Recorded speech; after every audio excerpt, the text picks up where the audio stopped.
I'm saying this is what we expect. With KD on the court, if healthy, there's no reason on earth that Team USA should not run to the gold medal with relative ease. I don't give a damn what anybody says. What anybody says.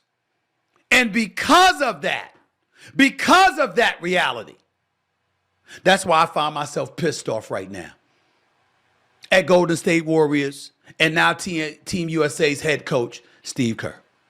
Because we got to get to him. Why?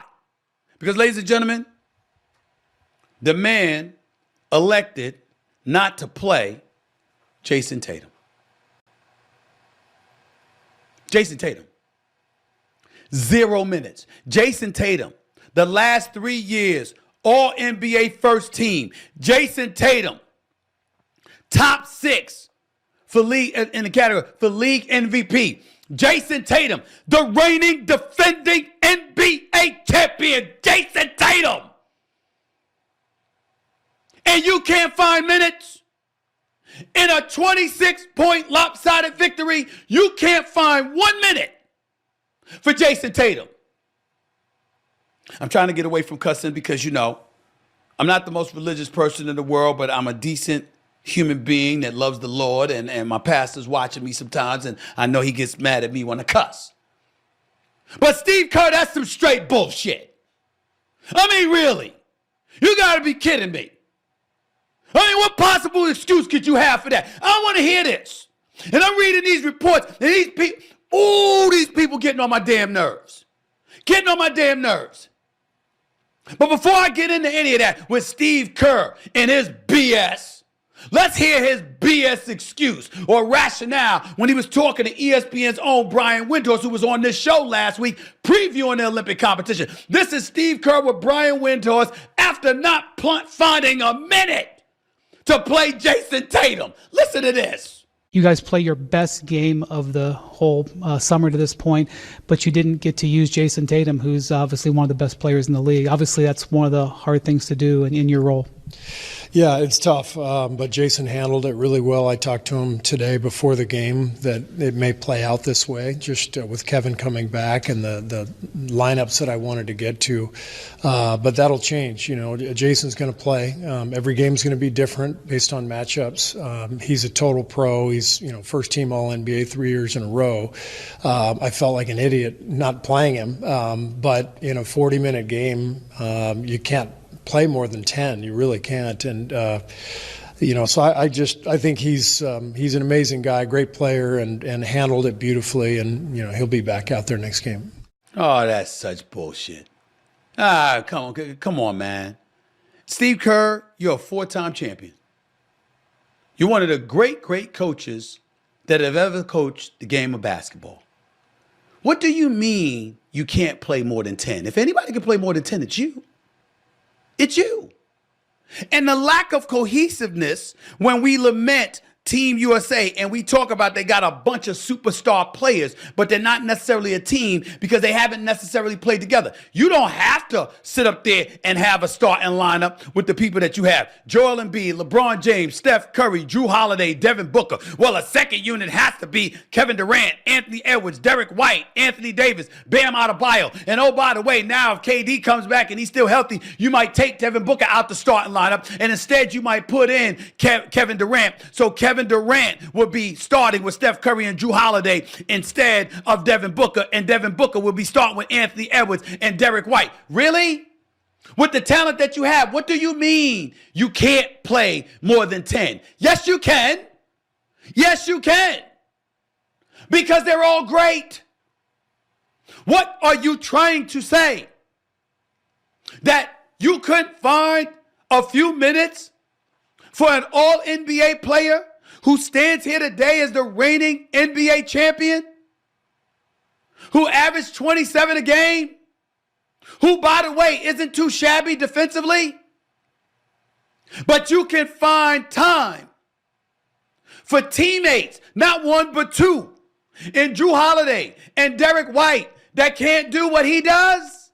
What are you talking about? I know Drew Holiday is your point guard, and I get that part. I've seen Jayson Tatum bringing the basketball up the court on many occasions in his NBA career. You're going to tell me he can't do what Derek White does? Who's the star of the Boston Celtics? Who's the guy that just getting paid over $300 million? Who's the guy that led the Boston Celtics to the championship?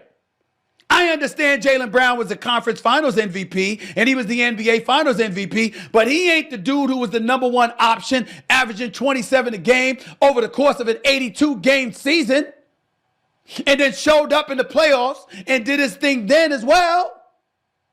That was Jayson Tatum. When Jaylen Brown got $304 million last summer to remain with the Boston Celtics, everybody and their grandmother knew his salary would pale in comparison to Jayson Tatum once his time rolled around to following something, because it's only one Jayson Tatum. And to sit up here and to have him go through an entire NBA season and then go through the playoffs and capture a championship and still take time in his offseason to join Team USA and to go overseas to play in Paris and to have a champion riding the bench like he's some damn water boy. You got to be kidding me. I mean, that's nonsense. That's just nonsense. You got Ty Lue on your bench. You got Eric Spoelstra on their bench. I don't know this definitively because I'm certainly not implying that they're better than you, Steve Kerr, but I think they would have found time for Jayson Tatum. I don't think they would have made some comment about, oh, you just can't play 10 players. So what you trying to say, Steve Kerr? You say he'll play the next game. Well, if he plays the next game, you trying to tell me somebody else ain't going to play? Devin Booker's not going to play? Derek White's not going to play? Jayson Tatum starred at Duke University. He comes into the NBA as a top 3 overall pick when he really should have been number 1, because Brian Colangelo and the Philadelphia 76ers should not have drafted Markelle Fultz. It should have been Jayson Tatum. He's a star in the NBA who continues to elevate. He's been in the 5 conference finals, 2 NBA championships before his 27th birthday. He's an NBA champion. And he's riding the bench because Steve Kerr said Derek White, who played Division II basketball, very good player, very relevant, but nobody would mistake him for Jayson Tatum. He plays, but Jayson Tatum don't play. Jrue Holiday, elite defensive player. Floor general for sure. But he played before Jayson Tatum. I'm sorry. How about Jrue Holiday not starting and Steph Curry being your point guard? How about that? There's plenty of options. I don't know. Steve Kerr's forgotten more basketball than I know.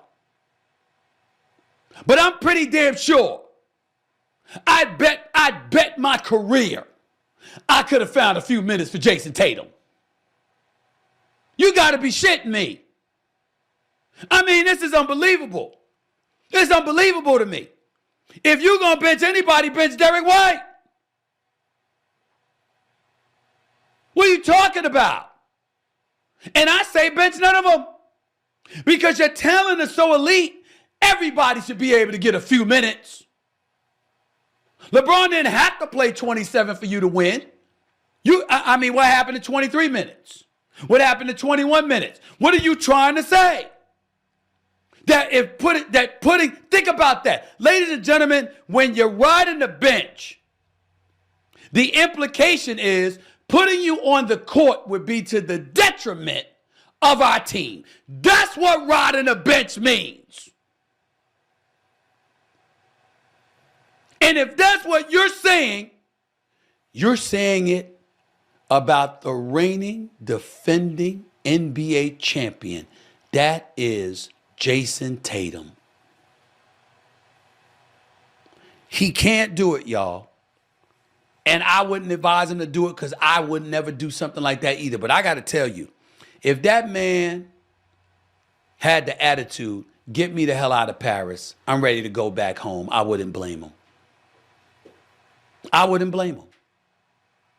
Yeah, and coaches always do that too. They always do this BS where they're so consummate professional. And then all you doing is glossing over, they didn't cuss me out because of the decision I made.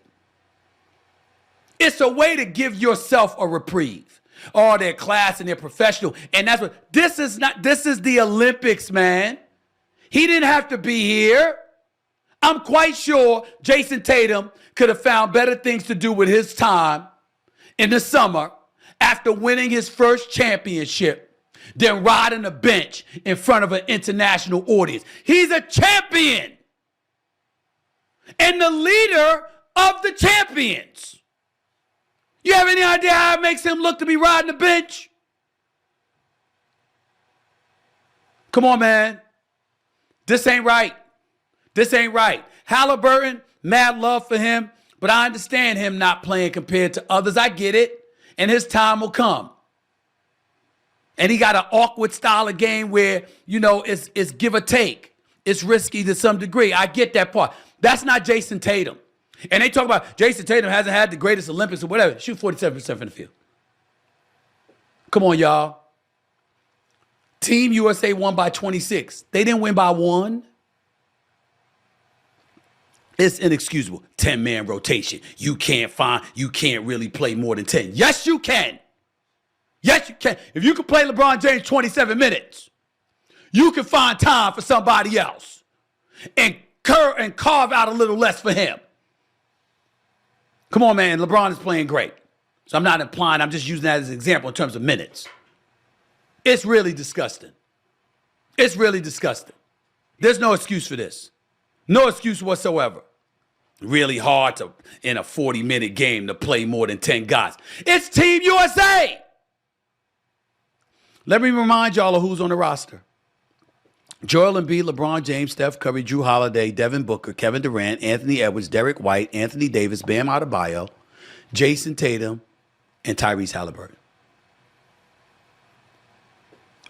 It's hard to find time to play, guys.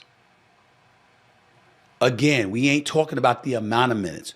We're talking about ensuring that a champion, a reigning defending champion, who's a first-team All-NBA player, doesn't have donut minutes. That's what we're talking about. We ain't say he only played 7 minutes or he only played 10 minutes. 0! Nah. Y'all, this, you can't explain that. You can't explain that. I don't give a damn what Steve Kerr says.